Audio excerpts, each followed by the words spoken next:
Kebanyakan peraturan kita pusing sendiri. Fleksibilitas itu yang paling penting. Kecepatan itu yang paling penting. Di area ini kalau masih ada yang main-main, saya gigit sendiri. Lewat cara saya.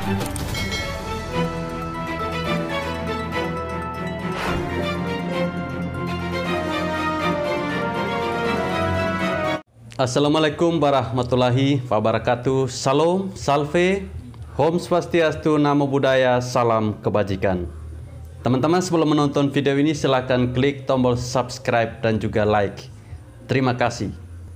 Teman-teman, kemarin Rabu 29 Juni 2022 untuk pertama kalinya dalam sejarah Presiden Jokowi menginjakkan kaki di Ukraina. Dan ini merupakan satu-satunya presiden di Asia yang pergi ke Ukraina. Kita tahu Ukraina merupakan negara yang sedang konflik dengan Rusia.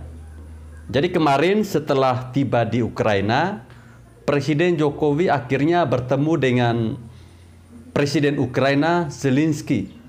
Kunjungan Presiden Joko Widodo ke Ukraina merupakan wujud kepedulian Indonesia untuk Ukraina. Presiden Joko Widodo mengadakan pertemuan dengan Presiden Ukraina Volodymyr Zelensky di istana di Ukraina pada Rabu 29 Juni 2022. Dalam pertemuan tersebut, Presiden Jokowi menyampaikan bahwa kunjungannya ke Ukraina merupakan perwujudan kepedulian masyarakat Indonesia untuk Ukraina.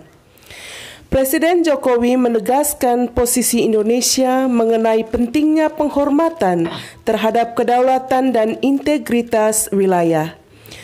Meskipun masih sangat sulit dicapai, Presiden Jokowi juga tetap menyampaikan pentingnya penyelesaian damai dan mengatakan bahwa spirit perdamaian tidak boleh pernah luntur. Dalam kaitan ini, Presiden menawarkan diri untuk membawa pesan dari Presiden Zelensky untuk Presiden Putin yang akan dikunjungi segera dalam waktu dekat. Selanjutnya, Presiden Jokowi juga menyampaikan kepeduliannya terhadap dampak perang bagi kemanusiaan. Dengan kemampuan yang ada, rakyat dan pemerintah Indonesia berusaha memberikan kontribusi bantuan terhadap obat-obatan dan komitmen rekonstruksi rumah sakit di sekitar Kiev. Di samping itu, Presiden Jokowi juga menyampaikan pentingnya Ukraina sebagai rantai pasok pangan dunia. Menurutnya, semua usaha harus dilakukan agar Ukraina bisa kembali melakukan ekspor bahan pangan. Presiden Jokowi juga menyampaikan komitmen Indonesia untuk terus memperkokoh kerjasama bilateral dengan Ukraina. Sementara itu, Presiden Zelensky menyampaikan apresiasinya atas kehadiran Presiden Joko Widodo ke Ukraina. Menurutnya, ini adalah kunjungan pemimpin negara Asia pertama ke Ukraina sejak invasi melanda Ukraina. Ya, harapan kita semua semoga pertemuan yang terjadi antara kedua pemimpin negara ini bisa membawa dampak yang baik bagi perdamaian antara Rusia maupun Ukraina. Oke teman-teman, untuk lebih jelasnya kita dengarkan bersama-sama pernyataan Presiden Jokowi kepada Ukraina. Presiden Zelensky, terima kasih sudah menerima kunjungan saya dan delegasi terbatas di Kiev di tengah situasi yang tidak mudah ini. Saya sampaikan ke Presiden Zelensky bahwa kunjungan ini saya lakukan sebagai manifestasi kepedulian Indonesia terhadap situasi di Ukraina. Dari pertemuan bilateral tadi, saya ingin menyampaikan beberapa hal.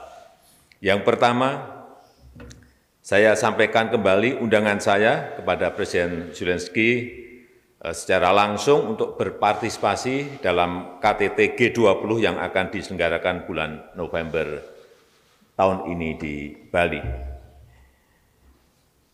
Kemudian yang kedua, saya tegaskan posisi prinsip Indonesia mengenai pentingnya penghormatan terhadap kedaulatan dan integritas wilayah. Yang ketiga, walaupun masih sangat sulit dicapai, saya tetap sampaikan pentingnya penyelesaian damai dan spirit perdamaian tidak boleh pernah luntur. Dalam kaitan ini, saya menawarkan diri untuk membawa pesan dari Presiden Zelensky untuk Presiden Putin yang akan saya temui segera. Yang keempat, saya sampaikan empati dan kepedulian saya terhadap dampak perang bagi kemanusiaan. Dengan kemampuan yang ada, rakyat dan pemerintah Indonesia berusaha memberikan kontribusi bantuan termasuk obat-obatan dan komitmen rekonstruksi salah satu rumah sakit di sekitar Kiev. Yang kelima, saya sampaikan pentingnya Ukraina bagi rantai pasok pangan dunia. Semua usaha harus dilakukan agar Ukraina dapat kembali melakukan ekspor bahan pangan. Penting bagi semua pihak untuk memberikan jaminan keamanan bagi kelancaran ekspor pangan Ukraina termasuk melalui pelabuhan laut. Saya mendukung upaya PBB dalam hal ini. Yang keenam, on bilateral note, tahun ini adalah 30 tahun hubungan diplomatik Indonesia dan Ukraina. Saya menyampaikan komitmen Indonesia untuk terus memperkuat kerjasama dengan Ukraina. Terima kasih.